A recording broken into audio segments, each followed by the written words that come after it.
Good morning everyone, সকলে কেমন আছো? নিশ্চয়ই ভালোই আছো। আমিও খুব ভালো আছি। আজকে হলো ঠাম্মার বাৎসরিক কাজের শুরু, মানে আজকে ঘাট কাজ দিয়ে শুরু হলো। সকাল সকাল উঠে আমরা সবাই ঘাটে চলে গিয়েছিলাম, নিয়ে নখ খুঁটেছি, তারপর বাবা চুল কেটেছে, রায়নের বাবা একটু দাড়ি গোপিয়ে করেছে। যাই হোক, তারপরে তো স্নান করে ঘাটের থেকে চলে এসে ভাবলাম চা খেয়ে নিই। তাই মামনি একটু চা করেছিল, চা খেলাম। আর এদিকে আমি রান্নার জোগাড়যন্ত্রী করছি। এদিকে হবে বিচে কলার ঝাল, আর হবে মুগ ডাল আলু ভাজা। এই হলো আজকে আমাদের খাবার, যেহেতু আজকে নিরামিষ খেতে হবে। আর এইদিকে রান্না করতে করতে ভাবলাম একটা ভিডিও করি আর একটু ছেলেটাকে দেখাই। এইদিকে দেখো কলাটা আমার ভাজা হয়ে গেছে, তারপরে একটু আলু কেটে নিয়েছিলাম, আলুটাকেও ভেজে নিলাম। এবার কড়াইতে সেই ভেজে রাখা কলাটা দিয়ে কালো জিরে ফোড়ন দিয়ে দিলাম একেবারে। আর এইদিকে বেশি করে একটু পোস্ত, আজকে পোস্ত বেশি দিয়েছি, সর্ষে কম দিয়েছি, আর দিয়েছি কাঁচা লঙ্কা। একেবারে নুন হলুদ দিয়ে ভালো করে পেস্ট করে সেটাই আমি দিয়ে দিয়েছি, মশলাটা দিয়ে কিছু সময় কষিয়ে নিয়ে বন্ধ করে দিয়েছি। আর এদিকে আমার মটরশুঁটি দিয়ে মুগ ডাল হয়েও গেছে। এবার সকাল থেকে তো সেরকম বিস্কুট ছাড়া আর কিছুই খাওয়া হয়নি, তাই মামনি এই যে সুইট বার্ন এনে দিল আর একটু কলা দিয়েছিল, সেটাই খেলাম। আর রাস্তা দিয়ে ডাব যাচ্ছিলো, তাই কটা ডাবও নেওয়া হলো, যেহেতু বাবা মামনির কালকে লাগবে। তাই একখানা ডাব আমি আর মামনি খাচ্ছি। আর রায়ানের একটা ডাব ছিল, সেটা খেয়েছে।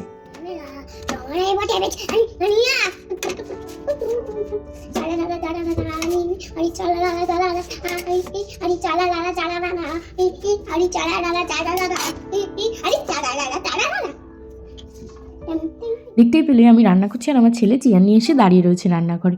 তারপর তো রান্নাবান্না কমপ্লিট করে চলে এসেছি, সবজি কাটবো। এই সবজিটা হলো আগামীকাল রান্না হবে, সেই রান্নার সবজি। এখানে উচ্ছে, তারপরে শিম, বিনস, গাজর, আলু সব কিছু আমি কেটে নেব।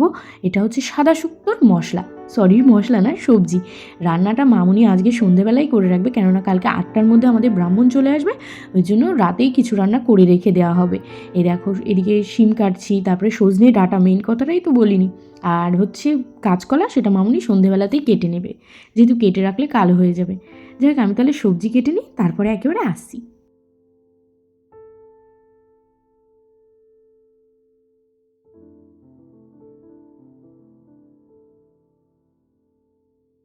এই দেখো এইদিকে আমি ভেজ ডালের জন্য সবজি টবজিগুলো কেটে গুছিয়ে নিচ্ছি, আর ওইদিকে সব সবজি কাটা হয়ে গেছে। তারপরে আমি একটু খেতে বসলাম, আমি আর মামনি একসাথে। রায়নের বাবাই আর রায়নের খাওয়া হয়ে গেছে। বিচে কলার ঝাল আর করেছিলাম মুগ ডাল আলু ভাজা, এই দিয়ে তাহলে খেয়ে নিই। আর জানো তো, আজকে না আমাদের গাছে একটা লেবু হয়েছিল, সেই লেবুটা তুলে নিচ্ছি। একটা না, অনেক লেবু হয়েছে, তার মধ্যে এই লেবুটাই পেকে গেছিলো, তাই এই লেবুটা তুলে নিচ্ছে। আর এত সুন্দর রস, তোমরা দেখো।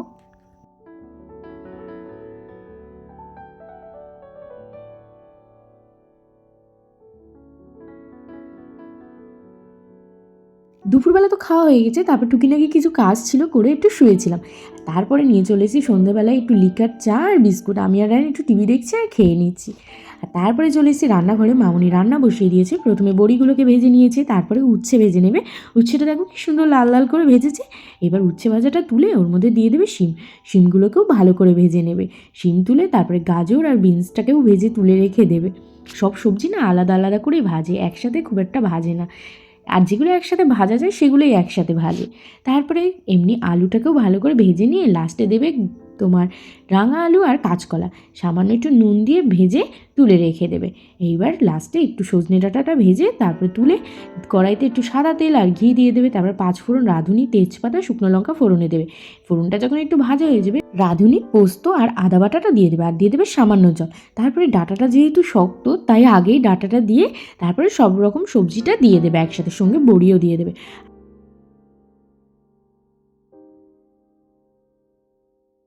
আগামীকালকের জন্য একটু পনির রান্না করব, তাই এখানে 1.5 কেজি মতন পনির নিয়ে এসছে। আর এদিকে দেখো মামুনি তো মশলার সাথে সব সবজি ভালো করে মেশানো হয়ে গেছে, একটু জল দিয়ে দিল। আর রায়নের বাবাই নিয়ে এসছে একটু ছানা জিলিপি, তাই ওকে একটু দিয়ে দিলাম খাওয়ার জন্য। আর দেখো সাদা শুক্তোর যখন ভালো করে একটু ঝোলটা ফুটে যাবে, তখন দিয়ে দেবে পরিমাণ মতন চিনি, আর দিয়ে দেবে দুধ। আমরা এখানে লিকুইড দুধ দিয়েছি, তোমরা গুঁড়ো দুধও দিতে পারো। আমি দেখো পনিরগুলোকে সুন্দর করে কেটে ভালো করে ভেজে নিলাম। ভাজতে গিয়ে আমার কড়াইতে লেগে গিয়েছে। যাই হোক, এদিকে আলুটাকেও আমি সুন্দর করে ভেজে ওই তেলের মধ্যেই দিয়ে দেবো গোটা গরম মশলা আর জিরে ফোড়ন।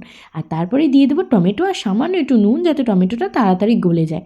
এবার দেখো টমেটোটা যখন একটু গলে গিয়েছে, তখন দিয়ে দেবো আদা, জিরে, কাঁচা লঙ্কা বাটা। তারপরে দিয়ে দেবো পরিমাণ মতো নুন, হলুদ গুঁড়ো, কাশ্মীরি লঙ্কার গুঁড়ো, আর স্বাদের জন্য একটু মিষ্টি মানে চিনি। তারপরে দেখো ভালো করে মশলাটা সুন্দর করে আমি কষিয়ে নিয়েছি। এবার আলুটা দিয়ে আলুটার সাথেও ভালো করে মশলাটা কষিয়ে নেব। আলুটা যখন মশলার সাথে খুব ভালো করে কষানো হয়ে যাবে, সাইড থেকে তেলও ছেড়ে দেবে, তখন দিয়ে দেবো পরিমাণ মতন জল। আমি এখানে এমনি ঠান্ডা জলই দিয়েছি, আজকে আর গরম জল করিনি। তারপরে দিয়ে দিয়েছি ভেজে রাখা পনিরগুলো। পনিরটা দিয়ে ভালো করে মিশিয়ে আমি একটু ঢেকে রেখে দেবো। তারপরে আর কিন্তু আমি পনিরের ঝোল লাস্টে ফিনিশিংটা দেখাইনি, এই অবধি রেখেছি ভিডিওটা। তারপরে দেখো রান্নাবান্না তো ওইদিকে হয়ে গেছে, আর রায়নের জন্য একটু ভাত আর বেগুন ভাজা বসিয়েছি, সেটা হলে ওরে খাইয়ে দেবো। এদিকে ও আর ওর বাবাই দুজন মিলে শুয়ে শুয়ে টিভি দেখছে। তারপর রায়নকে খাইয়ে দিয়ে আমি আর রায়নের বাবাই খেয়ে নিলাম। আমি একটু শুক্তো নিয়েছি আর নিয়েছি বেগুন ভাজা। তাহলে এই অবধিই থাক, গুড নাইট সবাইকে। তা হাতে কি দেখা বাবা, একটু সোজা করে দেখা, উল্টো কি দেখাচ্ছিস?